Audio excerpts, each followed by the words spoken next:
Hello and welcome to the special edition of Sweet 16, an open look on Euroleague basketball. And yes, it has been a Euroleague day last night. It's going to be Euroleague day today, and tomorrow and the day after tomorrow. And we just couldn't leave you hanging. Emmett. Well, we couldn't really leave you hanging this week. Like, there are 2 rounds of EuroLeague games, so if we'd only covered the first round, kind of, unfair on you, our viewers and listeners. So Moshe and I are back now with a look ahead to the Thursday and Friday games and a little bit of a quick look back in the process of that at what we saw on Tuesday. Spoiler alert, we have not seen Wednesday's games yet because when we're recording, Wednesday's games haven't happened. So we are coming to you essentially from the future in a way when you think about it. Moshe, greetings from the future, I suppose. Looking back and forward at once, we've got an Istanbul derby on Thursday. Fenerbahce victorious against Kazan, against Galatasaray. Definitely victorious against Maccabi. We're going to go a bit of Maccabi later, but let's talk briefly about Fener Kazan, because you were talking to me on Facebook about this while we were waiting, like last night between games, and it's like that, Kazan, if they can drag a team into its game, they're a tough team to beat and they can beat you. And Kazan did against Fenerbahce, and Fener got away with the win 86-81 in Kazan, but not entirely impressive from Fener, I think it's fair to say. Well, Fener were not impressive, to say the least. You're right, but on another note, I would like to say that you were also right by saying we cannot leave you guys hanging up in the air. We would like, as always, to have Aris here, but he's kind of under the weather right now. And no worries, he will get back just in time for the 11th episode. This is the special edition, the short special edition for, simply what happened for a doubleheader week. And yeah, we'll start with Fener coming to Russia, getting pretty much more than they bargained to. It looked like Obradovic came ready, as always. He had his game plan, and you saw that Keith Langford was treated like he was the MVP in one of the most prestigious nightclubs. Wherever he goes, 2 guys with him. It's like whenever he's getting the pass, no open looks, no open passing lane, no open penetration lane, nothing. And that kept him off the game pretty much offensively for most of the first half until he found his rhythm. And, he made some big shots afterwards. At the end, we saw Vesely having a monster display, but still coming up short with quick 5 fouls, which kind of ruined the moment for him, and to an already thin, let's say, front court by Fener due to Udo's injury. They got Anthony Bennett, who obviously needs the time to get into the team's rhythm and the chemistry they have on court. But the good news is that Bogdanovic is back, and with him, life could not look more easier than what they did at some parts of the game. Obviously, Fener has a lot to work on, but at least it looks like that they have where to strive for, especially with Bogdanovic coming back, and with Bennett, it's still an enigma. Yeah, Bennett got in for about just under 7 minutes in total. Most of it was a single 6-minute 18-second spell in the second. He managed 1 assist and a steal actually on the same possession effectively. So didn't really do a lot. In terms of where this leaves Fener going into this week, well, they're playing Gala. And yes, Gala beat Maccabi, and we're going to talk about that when we get to Maccabi Unix. But you can't really, treat home versus Gala as anything other than a game you have to bloody win. I mean, Gala are not going to the playoffs. Gala aside, you're kind of meant to beat, being blunt. Sorry, Gala fans, come at me, but you haven't been great this season. It's yeah, you hammered Maccabi, well done. Maccabi also in disarray. So Fener, this is a week where you can go 2-0. I think you need to go 2-0. Moshe, your quick thoughts on this game coming up on Thursday? Well, regarding Gala, there's one thing we can say in their favor, and that at least from all the Turkish teams we've got on the competition, they have, I think, the second most loyal and vocal crowd, I would say, in comparison to the other Turkish teams competing in the Euroleague. And simply with Gala versus Fener, I mean, you know that there's bad blood between Fener and Gala, and obviously with Coach Obradovic coming to the, with Galatasaray, and and in a good way, it's good bad blood, but I do not see Gala escaping with a win. And should they win this game, I mean, last night's events have pretty much reopened the fight for the playoffs. Even though Barcelona lost, we did get Žalgiris beating Cheska, which was awesome, by the way. They were, it was their night, it was their time, and they got a W. But coming back to Galatasaray, I do think that Fener is simply too athletic and much more deep at some position. They have the better quality of roster. So it means that Gala will have to work, and they will have to work hard for that game, to be honest. Yeah, and a quick word on Žalgiris Šeška. Žalgiris, their first win over Šeška in Euroleague since 2000, I believe. And, that's going back that far. And they managed to do it without a head coach for the final moments because good old Cyrus got himself booted from the sideline. So, Cyrus, you're a bit of a hero. You're mental, but in the best of ways. Congrats to all our viewers in Kaunas there, who I know are waiting a long time for that W. And that brings us ahead to a team who hasn't really been waiting for wins lately because all they keep doing is winning and utterly dominating. Crvena Zvezda of Belgrade, who seem obsessed with making sure that I eat all the humble pie this season. Well, they did it again, and I can't hold anything against them because they just went to Baskonia, one of the tougher arenas, definitely in Spain at least, to go to. And they won kind of easy, 87-69. Now they're hosting Panathinaikos Thursday.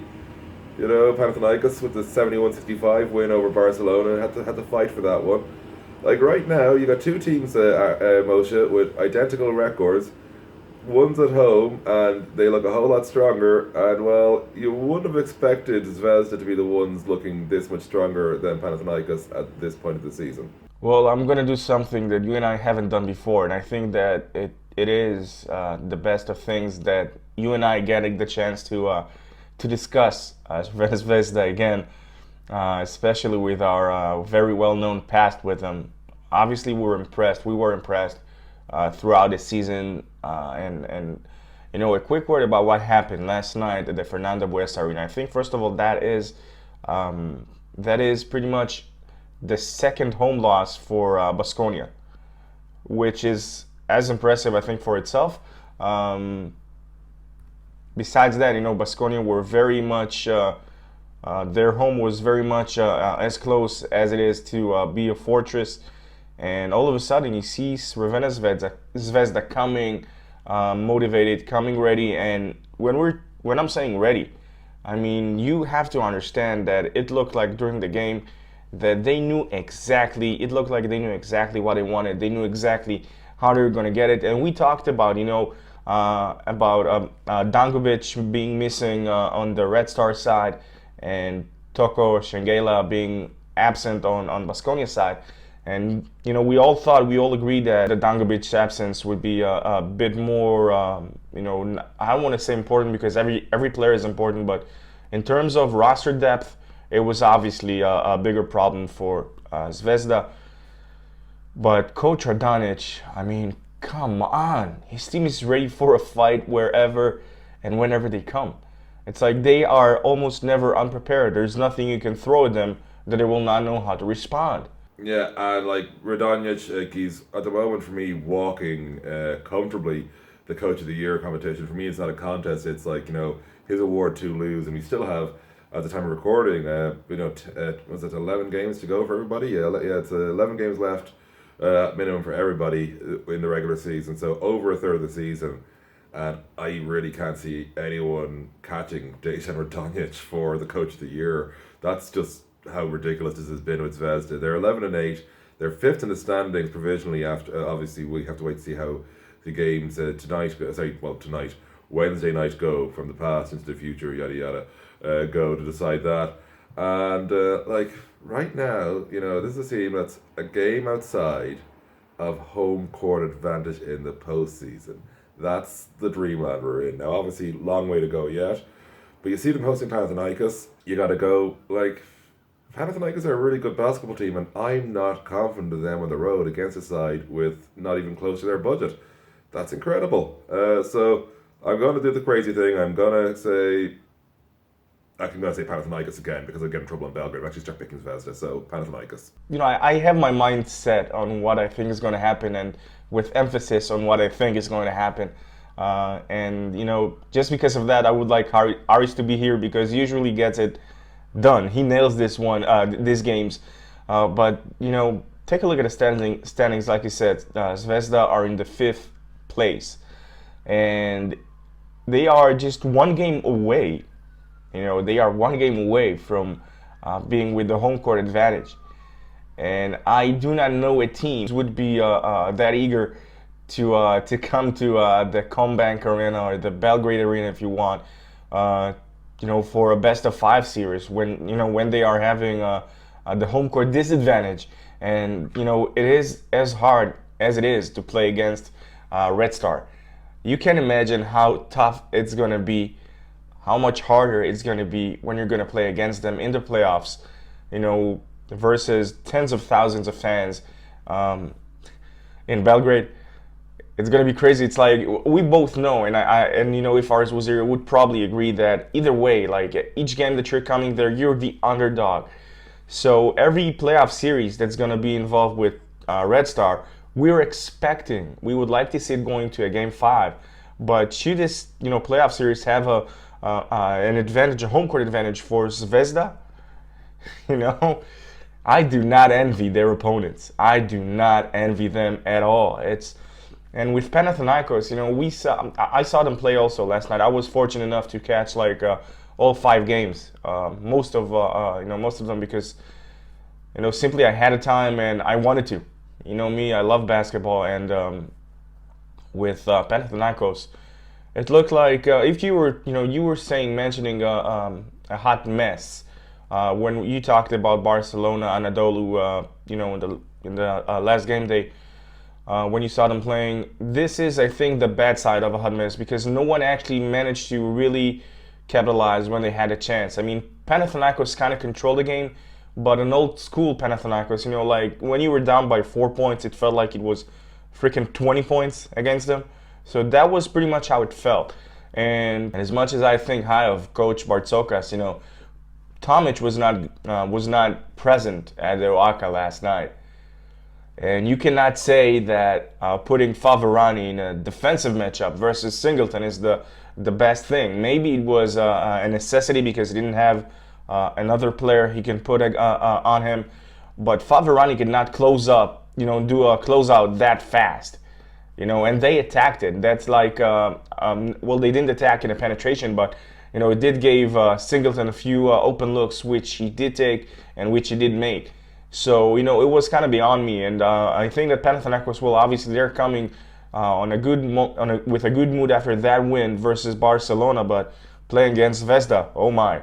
And with, Barcelona, it's too bad because they had a chance to, to come, to get even closer, to the playoffs with a striking distance. But right now, Darussafaka as well, Darussafaka has a chance to make it, to increase the advantage they have over the teams that are beneath them. Well, speaking of teams beneath them, 2 of them we mentioned. Gala hosted Maccabi. They were not friendly hosts in terms of the scoreboard. It was absolutely just a destruction. Mike Zerbs seems to have been the luckiest man on the Maccabi roster because he's not really on the Maccabi roster anymore. And now, Moshe, I think we've got to stop even talking about Maccabi in the playoff sense, given we are talking about a bottom 2 team. We got to talk about Maccabi in the what can they do against Kazan to just save some dignity on Thursday. Just your brief thoughts on that.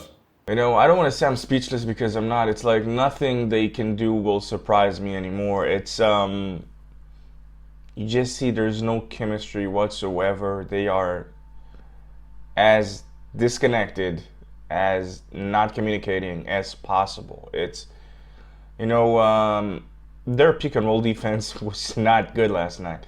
Whenever a player consistently hurts his team on defense and he's not replaced or whatever. And I'm not mentioning names because there isn't one player to blame when you're being blasted pretty much. So um, at this point, all I would say, all I would recommend, I think, is take two steps back, take even three. Okay, stabilize this ship. You know, get down, take the pressure off, get it down as to the lowest point possible.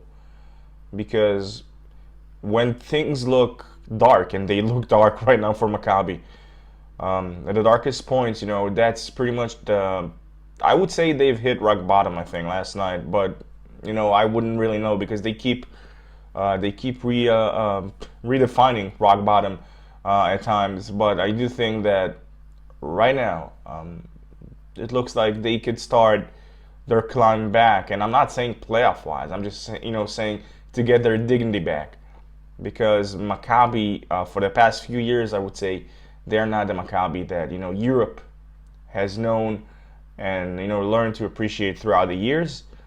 And like I said, they just need to take two steps, even three steps back to reevaluate and act accordingly. And I'm not talking jobs, I'm not talking any, I'm just saying, like, literally take the pressure down. That's like the go-to move I would do right now. And yeah, I really can't disagree with anything Moshe said there. They got to dial it back in terms of pressure and focus more on the Israeli championship at this point of their season. And the last game we're going to briefly mention now, when we're recording, just bear in mind, neither of these teams have played yet, so we are talking to you from the future. Olympiacos hosting Bamberg. The reason we're bringing this up is, well, Oli, they're now a serious contender, whatever way you look at it, for a top 2 slot. They're definitely a contender for a top 4 slot. Like, Bamberg has kind of been a bit of a thorn in their side the last 2 seasons, it's more than fair to say. So, Moshe, I suppose, mentally, no matter what their situation is going into this game after the round that's on while we're recording, Oli do need to get this win on Friday just to get that Bamberg monkey off their back. Well, Doc, since we are talking about the future, or coming back from the future, I gotta say it's a one interesting meeting, and I would like to be just I think that what Aris would say here and now would be pretty much, well, historically, well, let's just look at last season.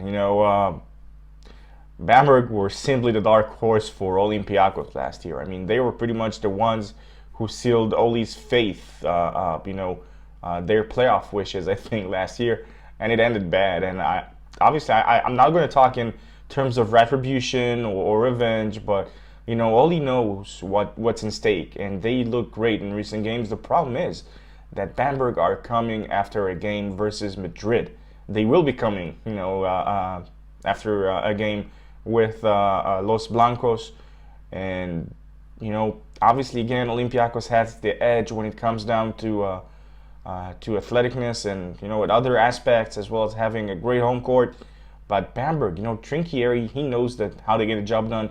He obviously did it before. Still, I'm going with Olympiacos with all the respect, and that I have all the respect in the world for Freak City. Yeah, I think Ollie are going to get the win over Bamberg. I think Bamberg, for all their talent they've shown, this season, I think they're starting to have to get that focus more on the Bundesliga. And of course, 2 other games I have a very quick look at before we disappear, because we are under comical time pressure at this point.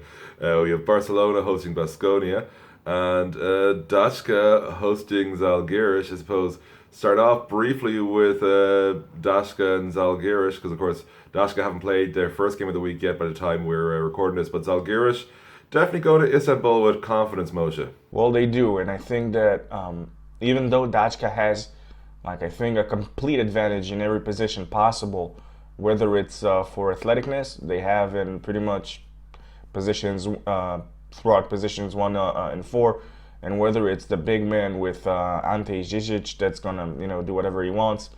But still, we did see a well-coached Žalgiris team beat Ceska, so this is a game with a potential surprise.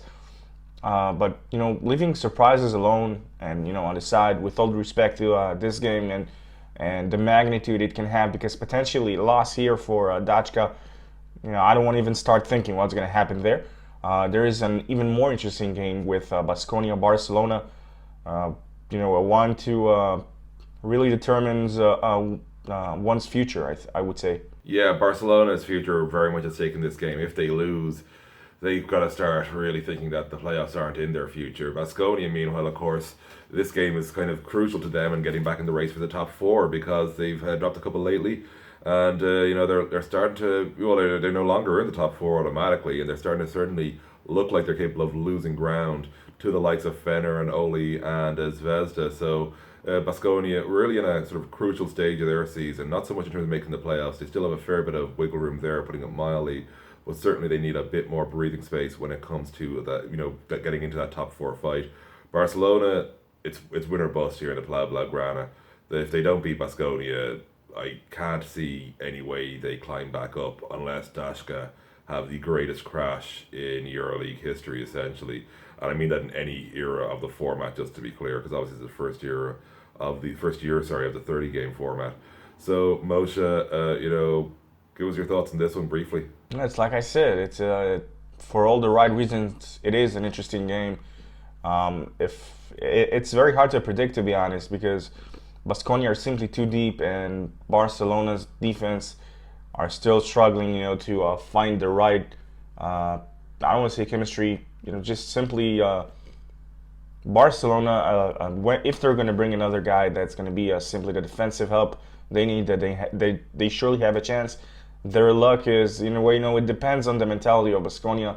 How are they going to get to this game after losing, after being pretty much blown out by Zvezda? So it can go either way. It can be there like as a simply it can go either way. Whether it's for them, on good terms, they can explode versus Barcelona with all the history between these two clubs, especially in recent years, and it can go obviously even to the other direction where they continue their last few bad games. Either way, it's going to be a great game to watch. And Emmett, we have come to the realization that every day is a EuroLeague day. Coming to the future, which is pretty much in a few more hours, history have written itself literally with Žalgiris beating Ceska. And on that note, man, we had great games last night. We're gonna have great games tonight and the night after and the night after that. So we're really off to get ready for these games. So first of all, it's been great as always, and you can find tell us where they can find you first and Aris, and let's do the sign off. Well, Aris is of course always at Eurohoops.net and online, and from our Barkas on Twitter, and obviously on the assorted Eurohoops Facebook pages across multiple languages. And you can find me on ballineurope.com at BIE_basketball on Twitter, and facebook.com/ballineurope, and this weekend on TV in Ireland for the Irish Cup final, so check that out. Moshe, send us out. Well, you can find me on Team Scout. I'm Team Scout NN Moses B1 on Twitter. You know where to look us up on Facebook. So with that being said, don't forget to subscribe, follow us, listen to us, whether it's on SoundCloud or on Eurohoops TV or wherever, whenever, as long as you're having fun. And yeah, I just think that I kind of did the Shakira reference, and that's a first. So I think on that happier note, that is a sign to say goodbye. So till next time. Sweet 16. An open look on EuroLeague basketball. Covering 16 EuroLeague teams. Gonna be sweet. Sweet 16.